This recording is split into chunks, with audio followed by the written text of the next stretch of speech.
Hi students, कैसे हैं आप लोग। आई होप आप लोग सभी अच्छे हैं।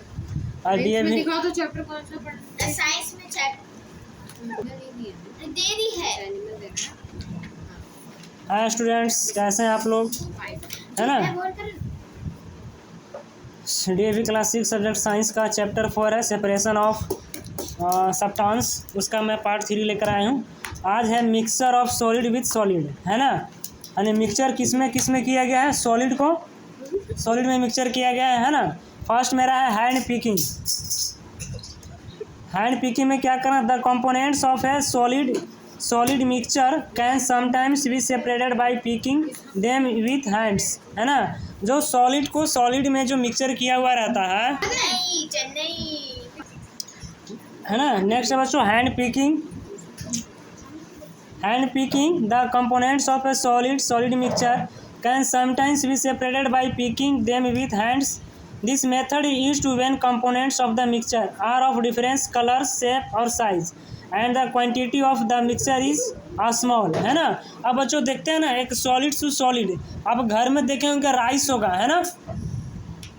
राइस होगा ना, तो घर में जब राइस देखते हैं ना, तो राइस में बहुत सारे स्मॉल पार्टिकल रहते हैं स्टोन्स का, है ना। कुछ कण रहते हैं जो उसके घर की जो महिलाएं होती हैं उसको क्या करते हैं, हैंड पिकिंग करते हैं, हाथों से उसको अलग करते हैं, है ना। तो उसी को बोलते हैं हैंड पिकिंग बोलते हैं। Them components of mixture are of the different colours, यानी उसका जो कंपोनेंट्स जो होगा, है ना, उस सॉलिड का उसमें डिफरेंट कलर का आपको दिखेगा राइस में, कलर, शेप और size and the quantity of mixture is small. और इस तरह का जो क्वांटिटी जो रहता है बहुत ही स्मॉल क्वांटिटी में रहता है ना, बहुत कम मात्रा में आपको देखने को मिलता है। Example of separating the components of a mixture by hand picking are separating pebbles from rice और दाल और separating grass from mint leaves। जैसे कि मैंने ये बताया है ना, separating pebbles from rice, कोई राइस में से निकालना है या किसी दाल है ना, उसको separating करते हैं। grass from mint leaves, और घासों को हम mint leaves से अलग करते हैं, है ना। आपको समझ में आ गया कि हैंड पिकिंग क्या होता है। नेक्स्ट बच्चों थ्रेसिंग आप गाँव में देखते होंगे ना। और थ्रेसर जो होता है, थ्रेसर से आपको जो धान की जो कटाई होती है या वीट यानी गेहूं की जी होती है, उस तरह से threshing. This method is generally use by the farmer. ये जो मेथड जो हो हमेशा फार्मर के द्वारा यूज किया जाता है ना। To separate the grains from the stalks after harvesting. और इस ग्रेन को हम अलग करते हैं, अनाज को अलग करते हैं हार्वेस्टिंग से, है ना। यानी हार्वेस्टिंग मतलब हार्वेस्टर से। The dried stalks are beaten और threshed to the separate the grains in the large farms. Threshing is done by using the machine called threshers, है ना। तो थ्रेसिंग के माध्यम से, जैसा कि इस पिक्चर में आपको दिया हुआ है, इस पिक्चर से आपको समझ में आ रहा होगा कि हम ग्रेन्स को थ्रेसिंग के माध्यम से कैसे अलग करते हैं, सेपरेट करते हैं।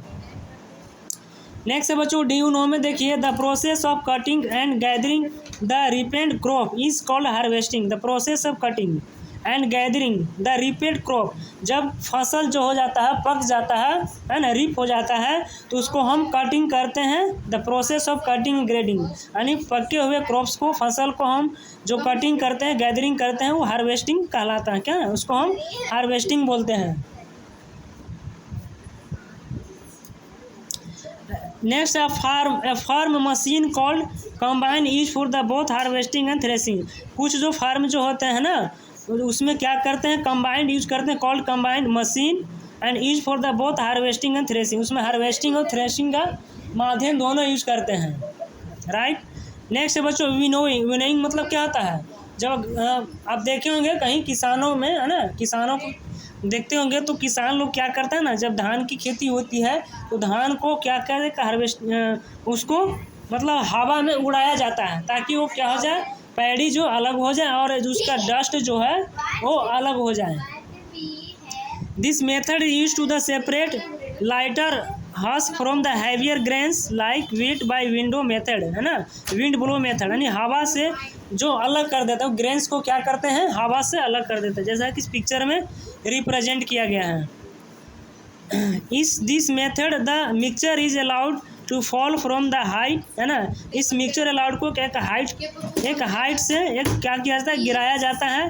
The lighter components the dust get blow away the distance, जो लाइटर जो डस्ट को होता है, जो धूल जो होते हैं वो हवा में उड़कर कहीं दूसरे जगह चला जाता है, कुछ डिस्टेंस पर चला जाता है। And will the heavier component और ग्रेन्स फॉल डाउन क्लोजर, और जो ग्रेन्स जो होते हैं वो क्या करते हैं, हैवियर होते हैं, भारी होते हैं, और आपको पास में वो नीचे गिर जाते हैं। क्लोजर द टू पार्ट्स दस get separated grains into two separate HEPS, है ना। एक ग्रेन्स अलग हो जाता है और हस्क जो होता है से अलग हो जाता है ना। तो आपका आई होप आपको समझ में आ गया होगा।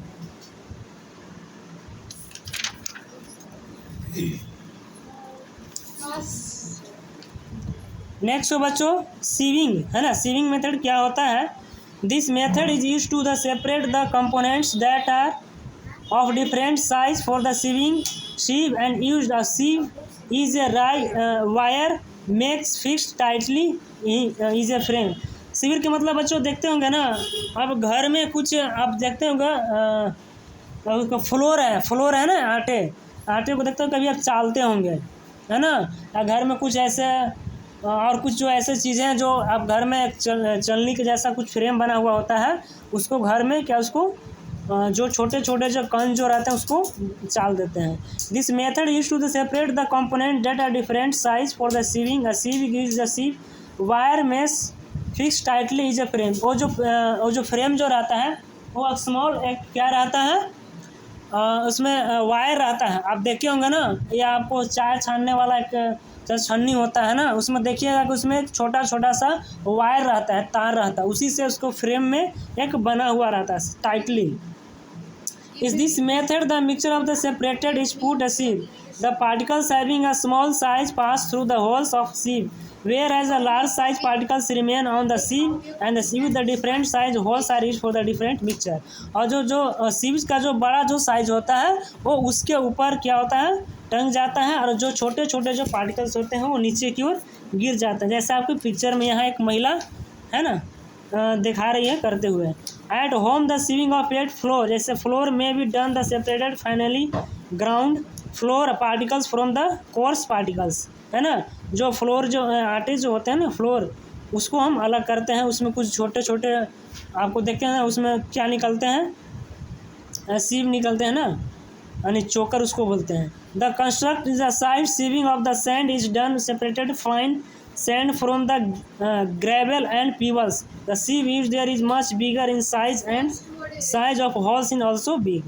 जो much bigger in size and the size of its hole is also big. जो इसमें आपको रहता है जो बड़ा साइज जो रहता है और उससे छोटा साइज भी आता है, उसमें हर एक तरह का उसको साइज के अनुसार ये जो मेरा है सीविंग मिलता है। In Kerala cashew nuts in the different size of separated by sieving. Kerala जो स्टेट है वहाँ कैशनट जो होता है बहुत साइज का होता है, डिफरेंट साइज का, उसको हम अलग अलग सेपरेट करते हैं सीविंग मेथड से, है ना। किस मेथड से, सीविंग मेथड से। Jeweller use the process of sieving to separate pearls of different size. और ज्वेलर्स जो होते हैं यानी सुनार जो होते हैं जो गहने रखते हैं ना, उसको क्या करते हैं, process of sieving to separate pearls, उसमें मोतियों को क्या करते हैं, डिफरेंट साइज को अलग करते हैं। एक मेरा है बच्चों मैग्नेटिक सेपरेशन। मैग्नेटिक सेपरेशन क्या होता है बच्चों, this method of separation used when one of the components of mixer is magnetic that is attracted towards a magnet. For example when a magnet brought near iron pins, the pins tend the cling to it, है ना। The property of attraction of magnetic substance like iron towards magnet is used to the separate out such substance present in given mixture। बच्चों magnetic separation में क्या होता है कि जैसे मान लिया जाए कि एक वुड का टुकड़ा ले लिए, है ना, छोटे छोटे, और एक आयरन का छोटा छोटा पार्टिकल्स ले लिए और दोनों को हमको अलग करना है। तो अगर उस मैग्नेट के माध्यम से हम करेंगे ना, तो मैग्नेट क्या जो होता है वो अपने एक चुंबक होता है, वो क्या होता है, चुंबक होता है मैग्नेट, वो क्या करता है उसको अपने की ओर अट्रैक्ट कर लेता है, अपने पास की ओर वो आकर्षित करके अपने की ओर ले आता है ना, अट्रैक्शन ऑफ मैग्नेटिक सब्सटेंस, और उसको क्या कर देता है, अलग कर देता है। ये हो गया मैग्नेटिक सेपरेशन, यानी चुंबक मेथड से हम कैसे अलग करेंगे किसी भी चीज़ को, है ना। तो आई होप आपको समझ में आ गया होगा बच्चों। एनिमल्स। तो वीडियो को ज़्यादा से लाइक कीजिए, चैनल को सब्सक्राइब कीजिए। Thanks for watching.